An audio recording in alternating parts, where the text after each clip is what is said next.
Hope you forgive me if I slightly draw some boundaries. But I felt absolutely worthless as a human being. I felt repugnant, hateful, to blame for all of the troubles that we had. Absolutely without any joy. Constantly worried about everything to the point of mental torment.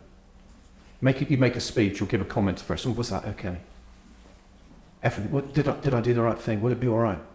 Second guessing everything, and then being worried about the second guessing. So constant state of basically panic attack and anxiety while feeling worthless. It's not a state anyone should live in.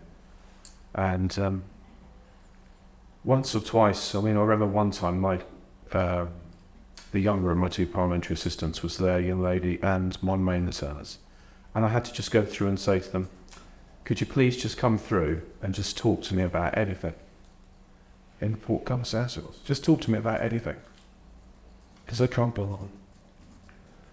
And they just came and sat down. She asked me silly questions like, what's your happiest memory? And she put, I don't know, can't tell you, it's really cool, let's put it that way. But she'll know now, I'm not saying, but she'll know now when she reads this, but... Oh, so just take a second. It was a very important day. Yeah. So anything those guys ever need from me that I can properly do, as long as we all live, I'll do it. Because I owe them. But my wife too, my goodness, my wife's been through the mill with me. But the love of my wife and the kindness of my staff, my office manager who I've known for 15 years,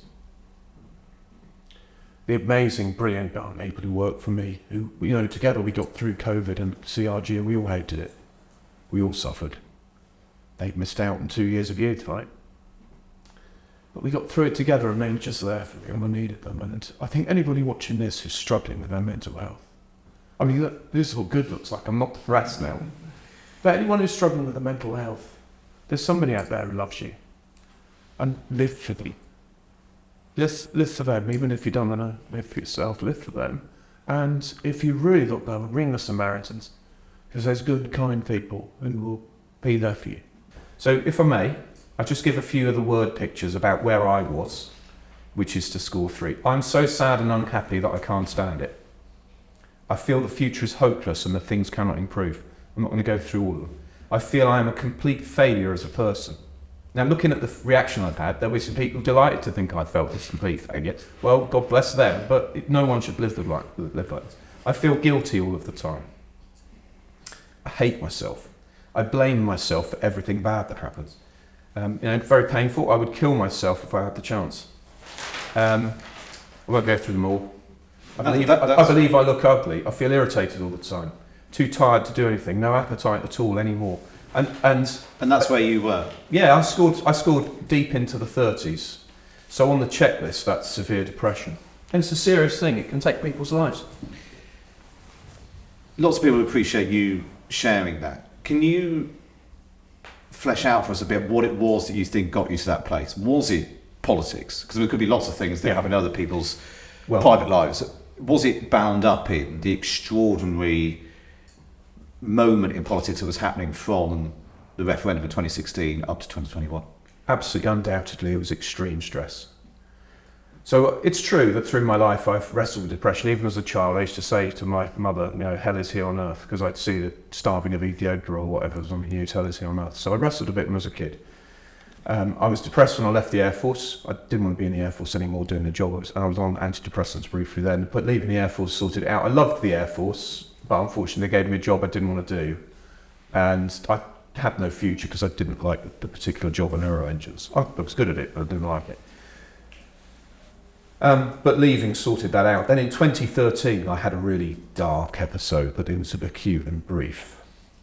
But that was as a result of the condemnation we get. Day after day, inbox, opposition MPs, social media. You hate the poor. You're beating down on the poor. You don't care.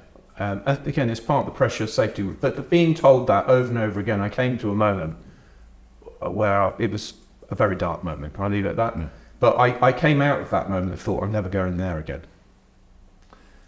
I'm never going there again. And then I did Conservatives for Britain, Vote Leave, which had all sorts of problems, Government, which I was actually fine last time round. Then I did the ERG, I remade the ERG, then went into government, then the ERG again for Chuck Checkers.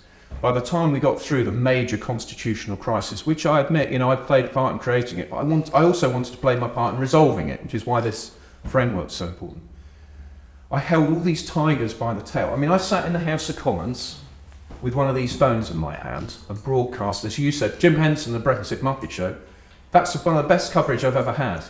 But the cost of being a Jim Henson, having 130 MPs on broadcast, and what I remember one day, it's still sitting in my mind's eye, I'm sitting there in the Commons with where Jacob sits, and we talked about which way a vote should go, and it wasn't an especially important one, but it's still a vote in the House of Commons.